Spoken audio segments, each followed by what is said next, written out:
अब होता कुछ ऐसा है कि एक बुजुर्ग सुबह सुबह काम से बाहर गांव के लिए निकलते हैं। अब रास्ते में एक गांव में बस खाने के लिए रुक गई। अब बुजुर्ग है तो भूलने की बीमारी भी थी, उन्होंने अपना बटवा लिया ही नहीं था। अब बुजुर्गों को लगी जोरदार भूख, तब उनको एक घर दिखाई दिया। तब उन्होंने वो दरवाज़ा खटखटाया। अंदर से एक छोटी सी बच्ची सामने आई और बोली, कौन चाहिए? बुजुर्ग कहते हैं, अपनी माँ को बुलाओ।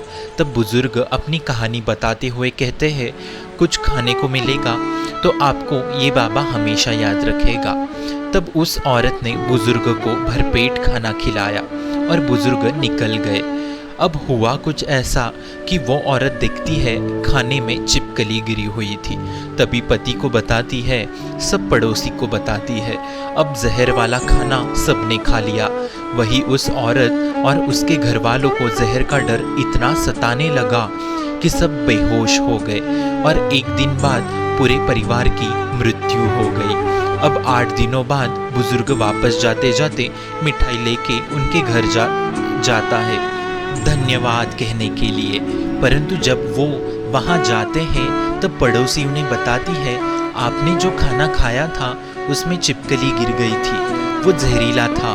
अब तो बाबा को भी पसीने आने लग गए और वो जब घर पहुँचे तब उनकी तबीयत खराब हो गई।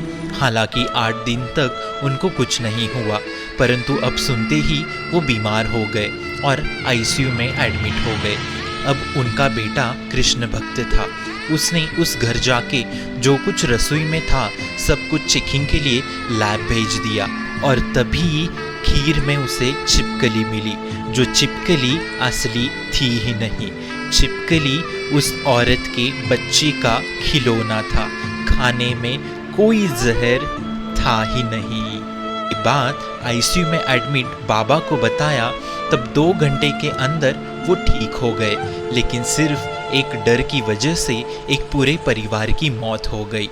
तो दोस्तों, कोरोना महामारी कितनी भी शक्तिशाली हो, परंतु आपका डर और आपकी मानसिक परिस्थिति आपका मृत्यु का कारण बन सकती है।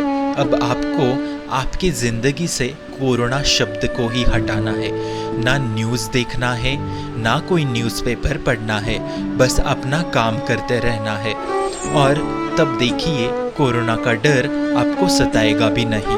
अगर कोरोना आपको हुआ भी है तो डर को काबू में लाके हरे कृष्ण महामंत्र जाप करके अपनी मानसिक स्थिति को मजबूत करो। अपना ध्यान रखो, खुश रहो और हमेशा हरे कृष्ण महामंत्र जपते रहो। राधे राधे।